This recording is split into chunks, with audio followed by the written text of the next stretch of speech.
சமீப காலமாக தேவனுக்கு எதிரான ஹோமோசெக்சுவல் டிரான்ஸ்ஜெண்டர் ஐடியாலஜி மூலம் அந்தகார சக்திகள் மக்கள் தேவனற்ற பாவ வாழ்க்கை வாழுவதற்கு ஊக்குவிக்கும் வகையில் பல அரசியல்வாதிகளினூடாக சட்டங்கள் அமைத்தது மட்டுமல்லாமல் கிறிஸ்தவர்களும் இவற்றுக்கு கட்டுப்பட்டு நடக்க வேண்டிய கட்டாயமும் அவல நிலையும் ஏற்பட்டிருந்தது.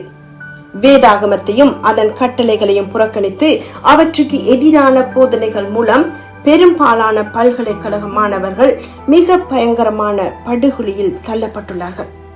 இவர்கள் நன்மையை தீமை என்றும் தீமையை நன்மை என்றும் நினைத்து தமது சுய அறிவையும் தொலைத்துவிட்டு மிகவும் ஆபத்தான வாழ்க்கை வாழ்கிறார்கள். எப்படி வேண்டுமானாலும் தன்னை மாற்றிக்கொண்டு யாருடன் வேண்டுமானாலும் வாழ்ந்து எந்த நிலையிலும் கருக்கலைப்பு செய்து கொள்ளலாம் என்ற எண்ணங்களை விதைத்து அதற்கேற்ற சட்டங்களை அமைத்து நாட்டுக்கு சேவை செய்வதாக அரசியல்வாதிகள் பெருமை பேசிய